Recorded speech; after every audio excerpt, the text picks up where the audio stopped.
This is the case discussion to share clinical difficulties and find the best treatment. I am MC Dr. Jung Young-eun. Hello. To solve the problem, we have three master clinical dentists, Dr. Kim Kyung-won, Dr. Park Jong-hyun, Dr. Son Young-hee. Hello.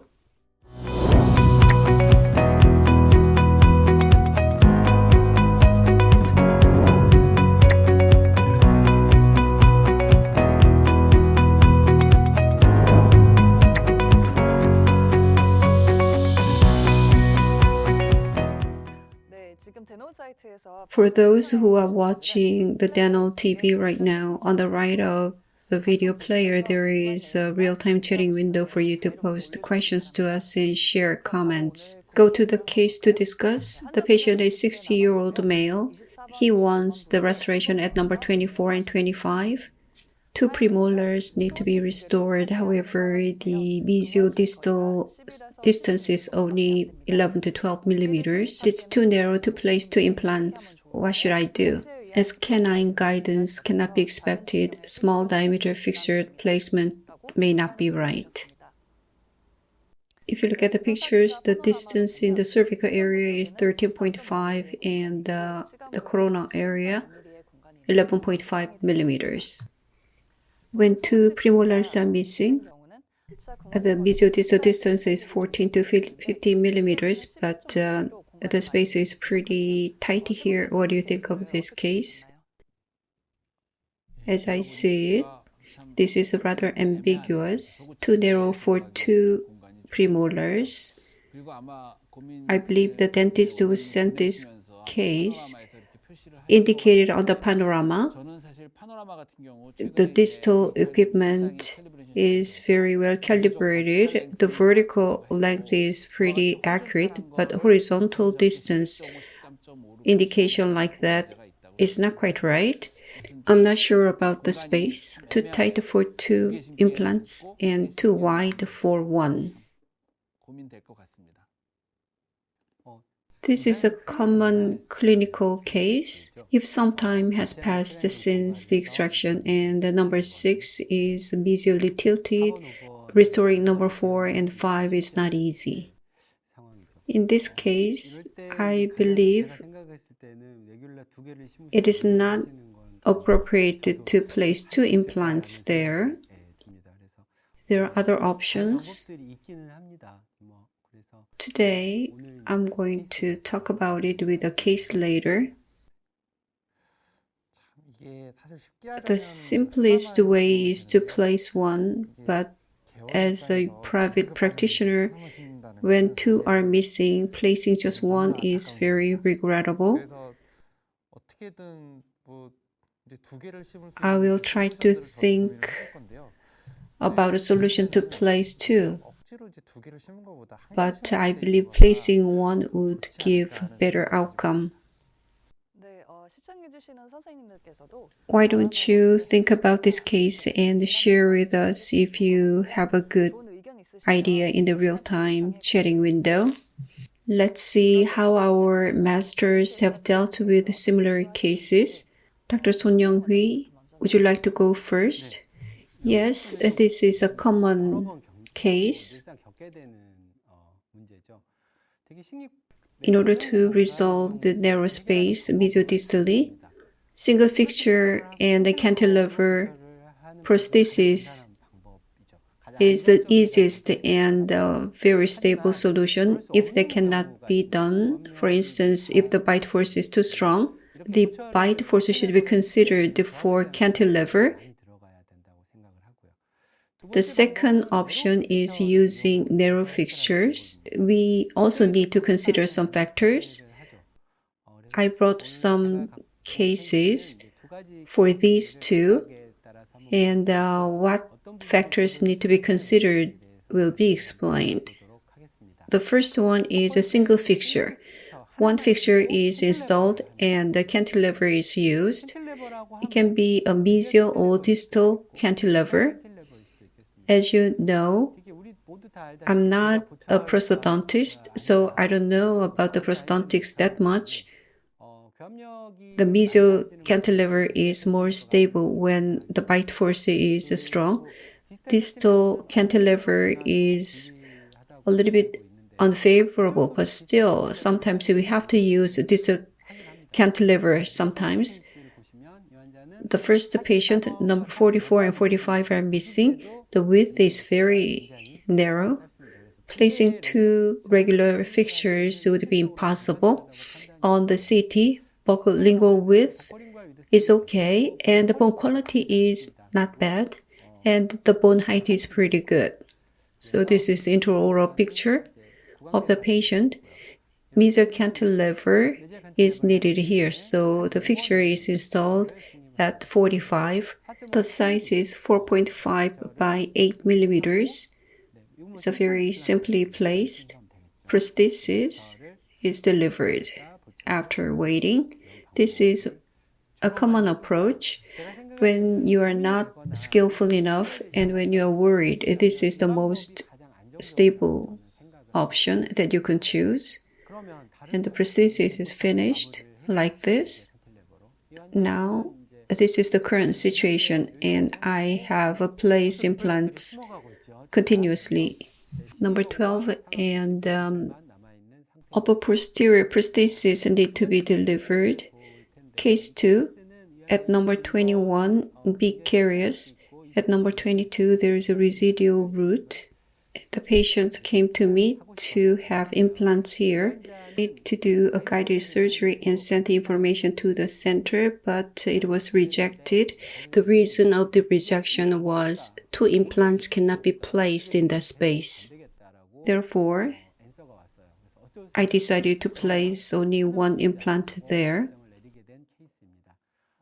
In the upper anterior, if you need to place only 1 implant at 11 and 12, you need to choose the site 11 because of good bone housing there.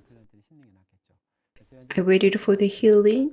This is the answer I received. It says, placing 2 fixtures is not possible because of the narrow mesodistal distance, and the teeth at both sides look tilted. In the planning, they are all indicated in red because they are violating the safe area, so I decided to change the plan to placing only 1 implant. I did a guided surgery. As you can see, 1 implant is placed at 11, and if you look at the angles, at number 12, implant cannot be placed.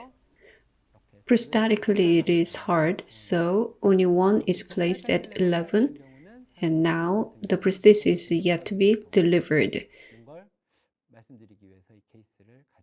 Distal cantilever is favorable in the maxillary anterior region. So using a cantilever, placing 1 implant can be an option. The second option is using very thin fixtures. Let me show you a case. Number 44-45 post-fracture, and as time passed, number 6 is mesially tilted. Periapical lesion is quite serious. Narrow fixtures were planned for this patient. Extraction is made. Sorry to mention another company's fixtures. This is another company's 3.3 fixtures. GBR is done. This is how they are placed.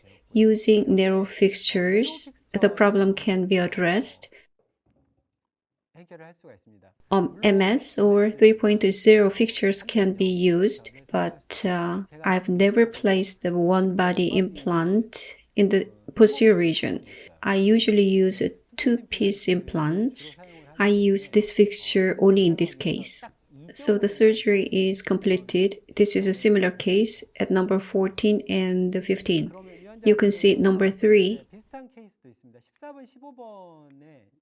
The apex is rather thick and the root is very thin.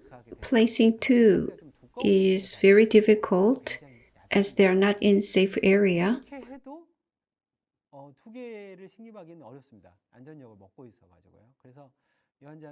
So we use the guided surgery. 3.5 by 10 millimeter is planned. Safety margin is reduced from 1.5 to 0.8 millimeters, and the distance between the fixtures is 1.7 millimeters. According to the guide, initial drilling is done, fixtures were placed, the GBR is done and finished. 3.3 millimeter fixtures are inserted, barely, so the narrow fixtures are used. After 4 months, prosthesis was delivered. Now it is being followed up. Using the narrow fixtures, we need to consider the material of the fixture in terms of the strength. Fractures can happen much more frequently with the narrow fixtures. This patient is a congenital missing case, buccolingual plus mesiodistal with problem. And then I need to use narrow fixtures. Only in this case I use the narrow fixtures. It's simpler than we think. You can use a cantilever by reducing the number of fixtures, and you can use narrow fixtures.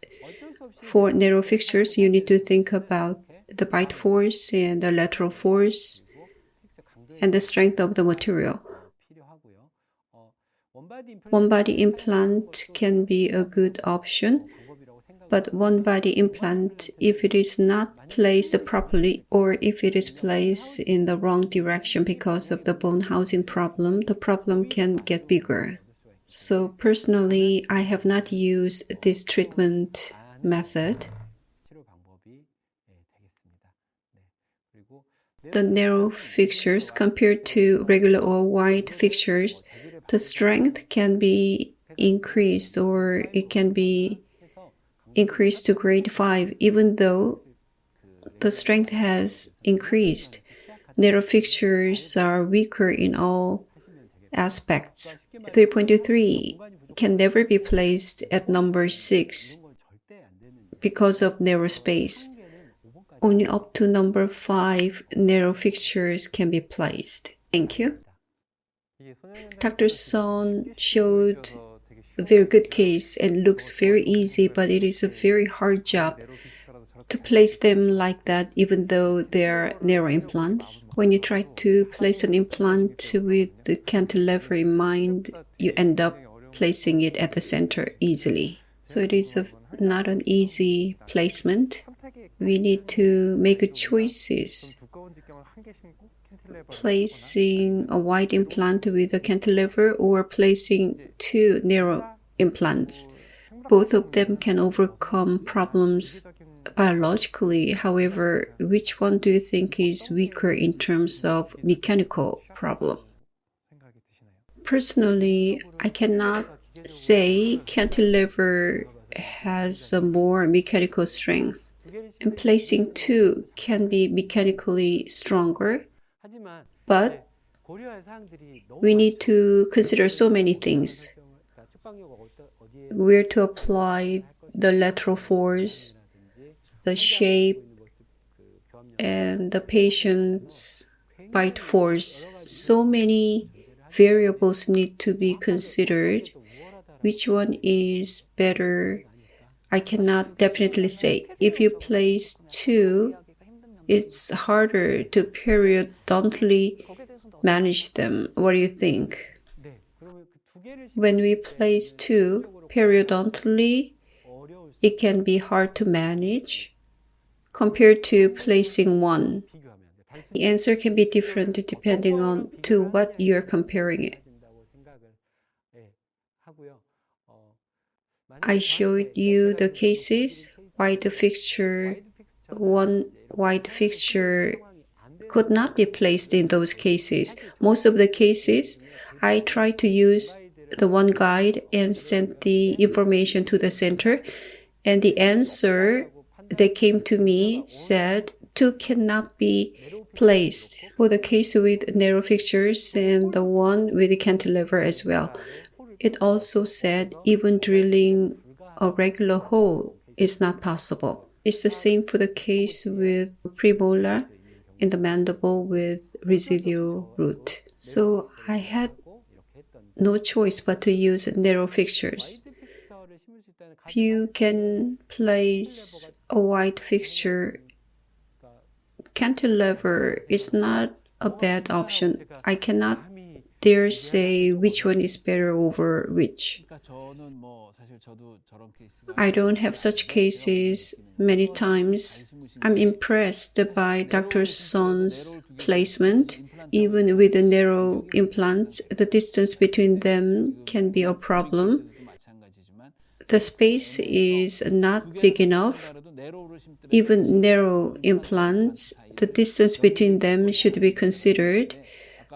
And Dr. Son placed them closer to the natural teeth, and the fabricating prosthesis is also very important. Thank you very much.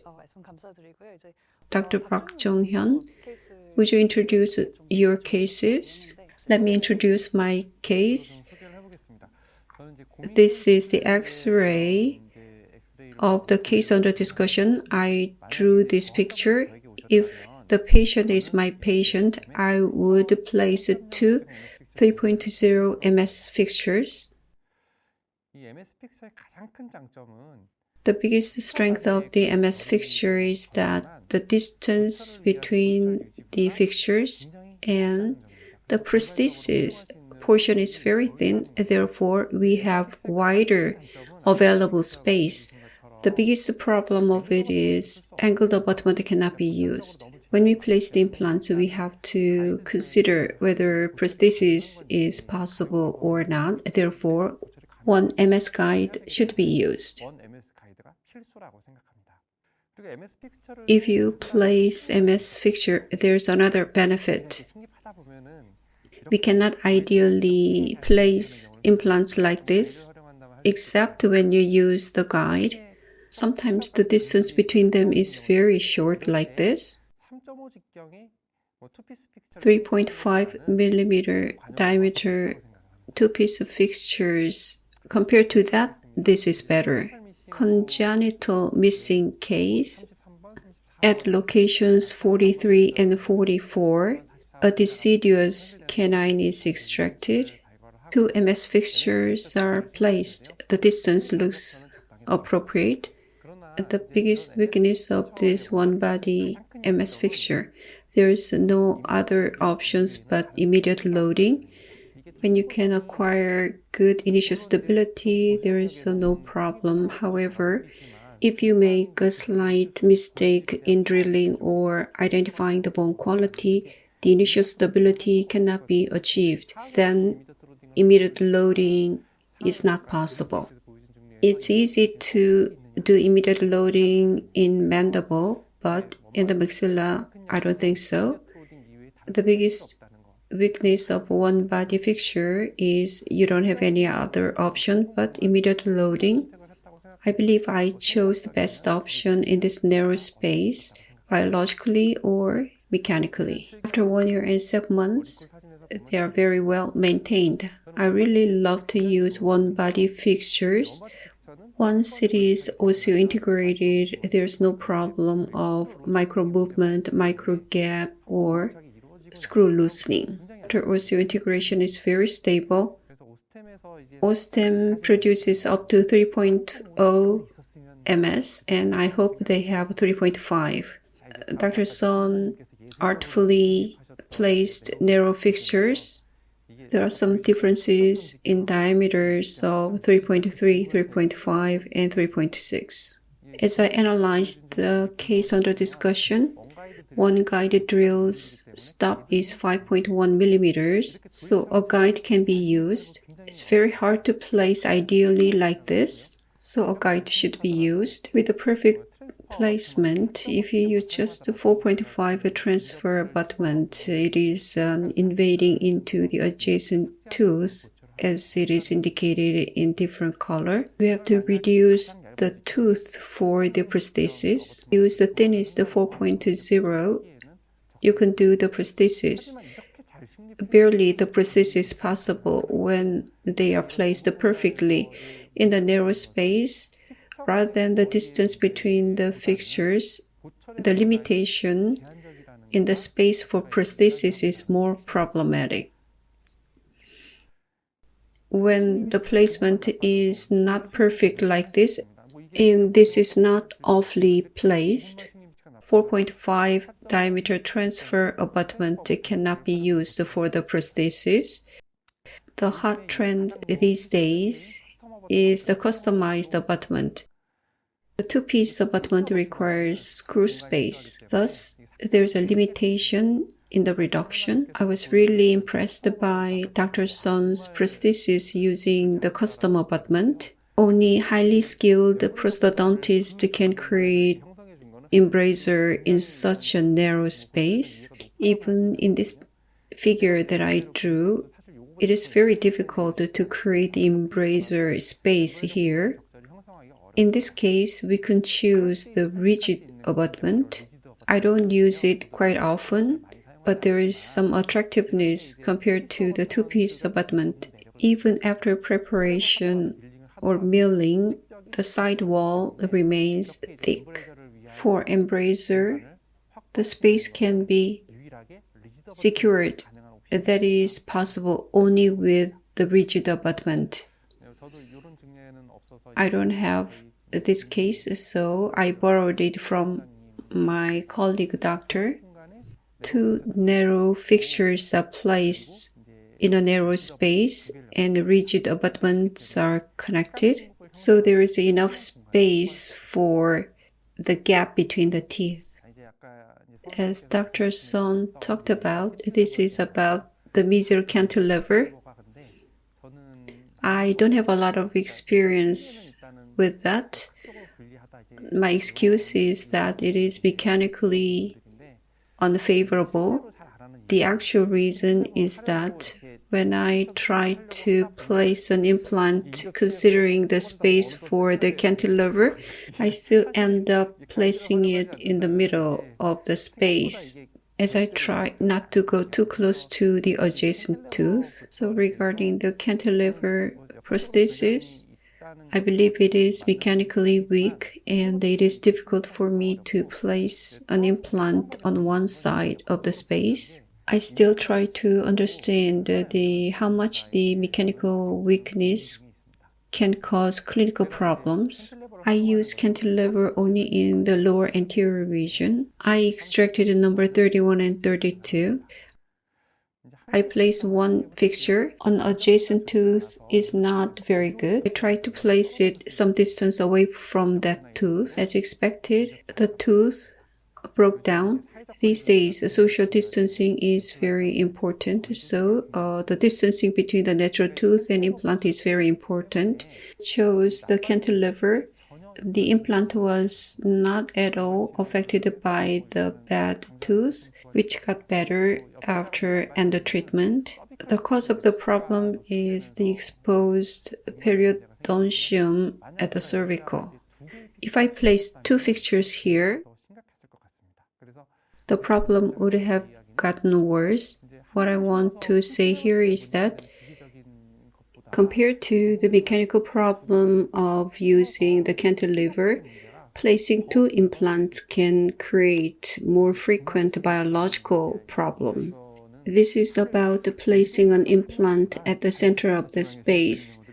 It's actually unintentionally placed that way. It has distance from the adjacent teeth. As we place comfortably at number 6, so we can easily place at the center. The original plan was to place it with a cantilever, but after the placement I realized the distal tooth has apex lesion, which I didn't like it at all. That can create problems later, so I suggested endo treatment to the patient, but the patient did not want it to be treated because there's no problem with the tooth. So I moved the fixture to the center, distancing it from the bad tooth.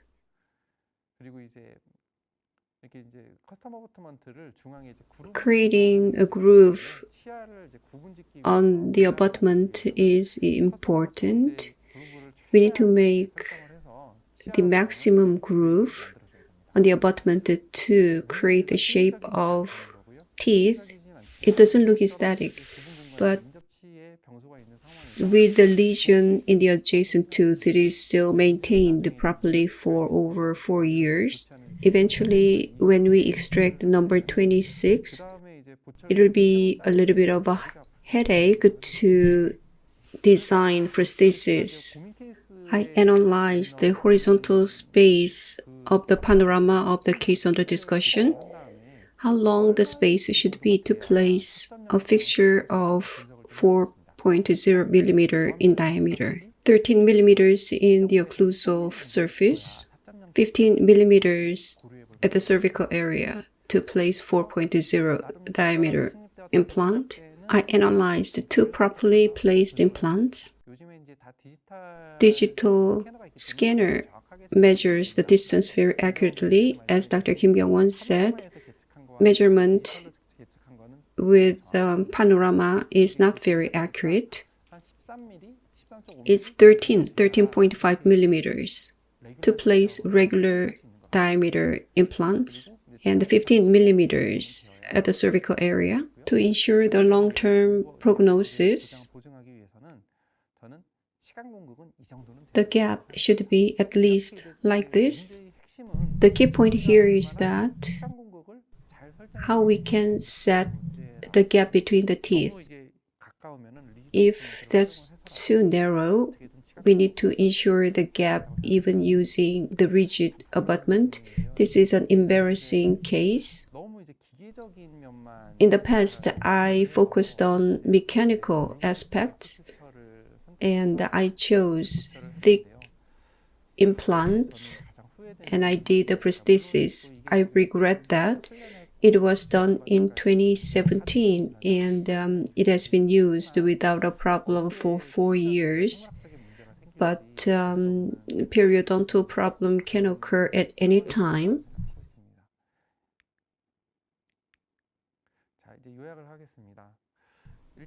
Summary.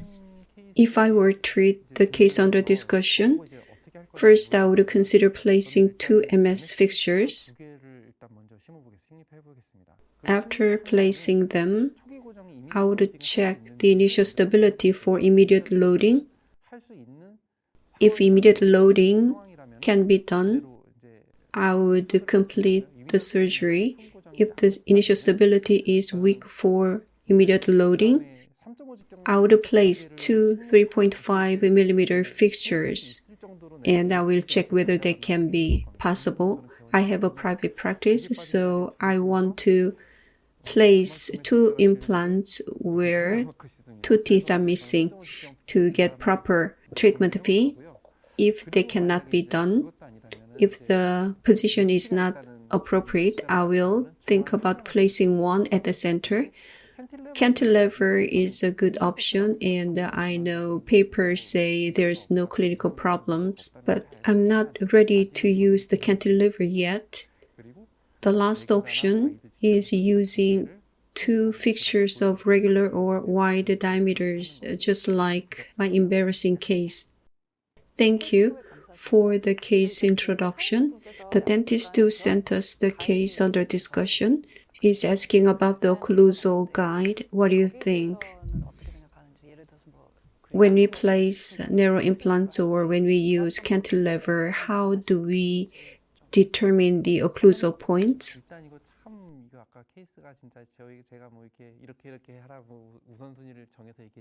I determine the priority of options before, but I believe all of them would not have very good outcome.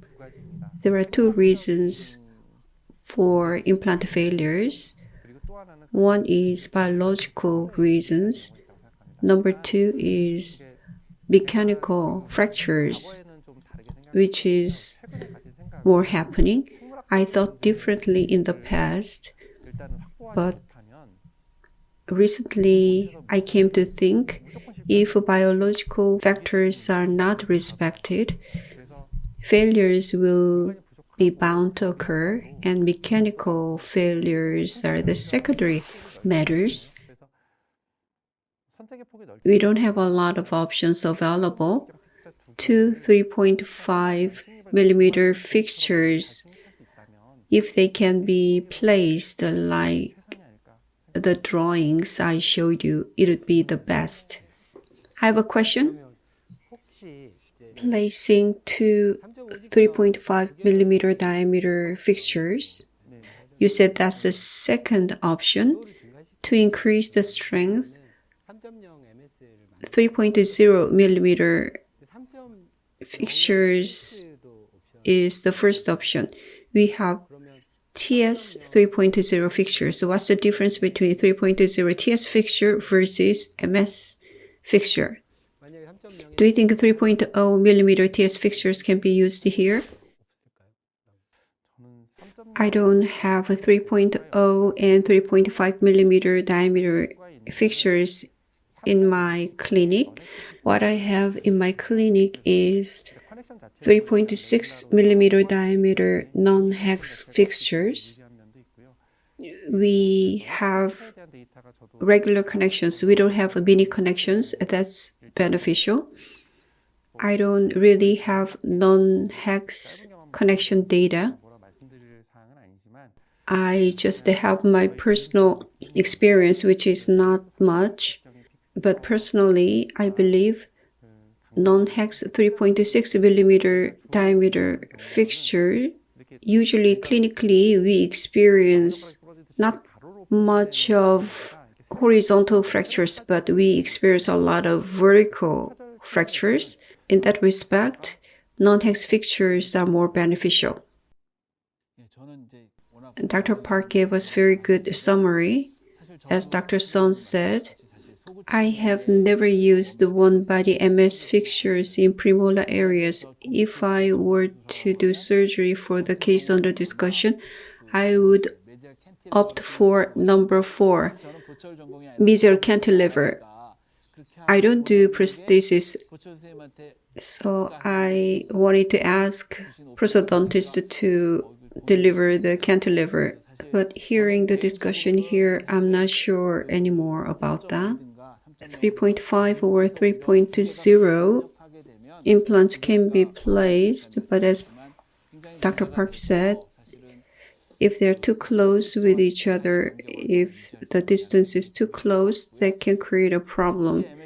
MS, implant placement in the premolar area, I don't really have experience, and prosthesis would be a problem.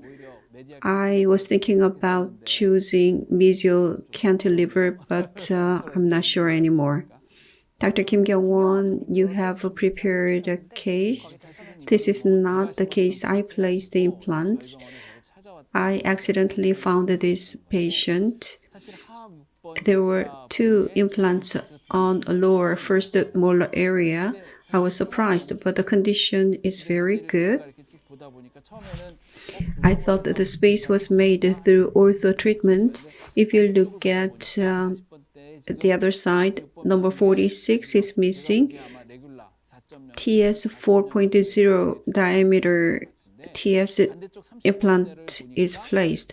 Number 36 is tilted. If you look at this case,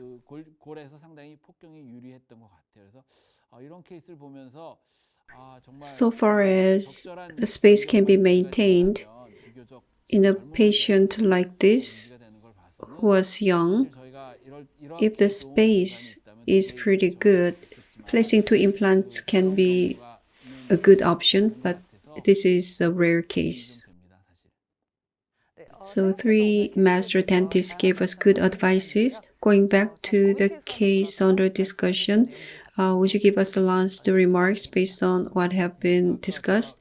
I briefly mentioned this before. I haven't thought about placing 2 MS fixtures, considering 11.5 millimeter space, regular or narrow implants. Placing 2 3.5 millimeter implants would not be easy. Placing 1 implant at number 5 with mesial cantilever, that would be a good option, but Dr. Park said it's problematic, so I don't know. I didn't say the cantilever is a problem. I just said I need to think about it a little bit more. Dr. Son Young-hui, just looking at the case under discussion, at number 5, if the buccolingual width is enough for a wide fixture, cantilever can be considered. If a mesial cantilever is not appropriate, narrow fixtures would be the only option available.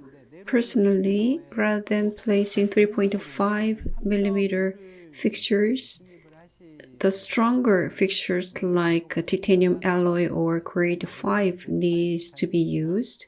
OSTEM's 3.0 uses grade 5 titanium, so I think placing 3.0 would be better. I place a 3.0 millimeter diameter fixtures confined to anterior region when there is a lack of space or bone, and I have achieved a good outcome using that approach. In general, it is not a fixture to be recommended. This is a little bit tricky. Therefore, mesial cantilever is the option I would choose.